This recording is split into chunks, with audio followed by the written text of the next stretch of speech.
PT Mumi Tunggal Nusantara akan menjelaskan tentang persamaan dasar akuntansi. Nah, sebelum lanjut, kalian harus tahu dulu pengertian persamaan dasar akuntansi. Pengertian persamaan dasar akuntansi yaitu menggambarkan pengaruh transaksi keuangan terhadap posisi keuangan, yaitu yang meliputi aset atau harta dengan sumber dananya. Kenapa sih harus mempelajari persamaan dasar akuntansi? Karena persamaan dasar akuntansi merupakan dasar untuk melangkah ke dalam siklus akuntansi. Sumber daya yang dimiliki oleh perusahaan, aset atau ekuitas. Hak atau klaim atas aset biasanya dibagi berdasarkan dua jenis pemilik, yaitu hak kreditor dan hak pemilik.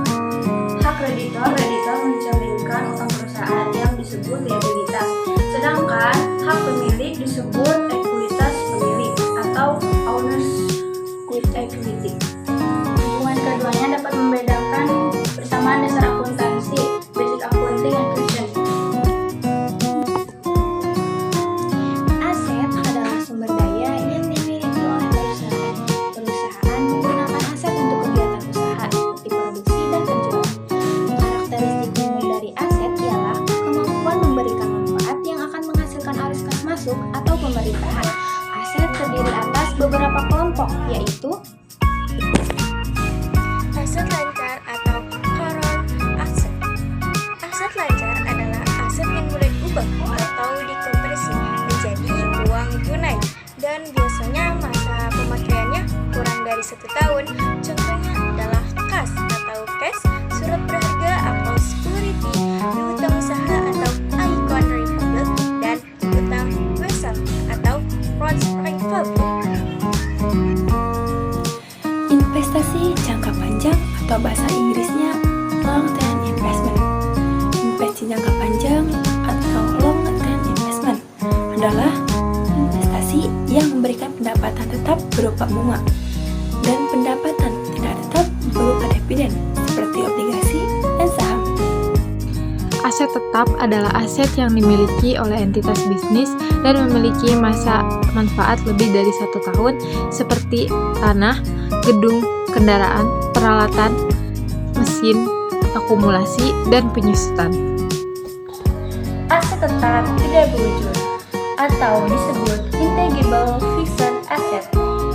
Aset tetap tidak berwujud ialah aset yang dimiliki oleh entitas bisnis tetapi tidak memiliki wujud fisik.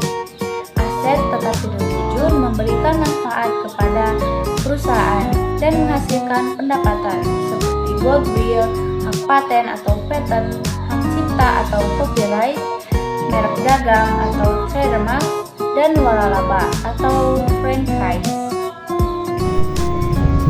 Aset lainnya, other asset.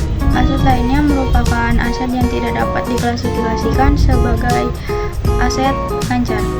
Investasi jangka panjang dan aset tetap seperti gedung yang sedang dibangun dan aset tidak dipakai. Liabilitas. Liabilitas adalah klaim atau aset, yaitu utang dan liabilitas perusahaan kepada pihak kreditor dan pihak lainnya. Liabilitas muncul saat perusahaan meminjam uang, melakukan pembelian secara kredit, atau menangguhkan pembayaran. Liabilitas terdiri dari 2 kelompok. Ada liabilitas lancar dan liabilitas jangka panjang. Liabilitas lancar adalah liabilitas yang harus dibayar dengan menggunakan aset lancar dalam jangka pendek yang biasanya harus dibayar kurang dari 1 tahun. Liabilitas jangka panjang atau bahasa Inggrisnya long term liabilities. Liabilitas jangka panjang adalah liabilitas yang akan dilunasi dalam waktu lebih dari 1 tahun. Contohnya, utang bank, utang obligasi, utang hipotek, dan utang wesel jangka panjang. Yang ketiga, ada ekuitas. Ekuitas adalah klaim kepemilikan atas aset. Ekuitas sama dengan total aset dikurangi total liabilitas. Ekuitas pada perusahaan perorangan dari persekutuan pada umumnya terdiri dari modal pemilik atau owner equity dan drawing yang sifatnya mengurangi ekuitas. Sedangkan pada perseroan PT terdiri dari modal saham atau stock capital, dividen, dan laba ditahan atau retained earning.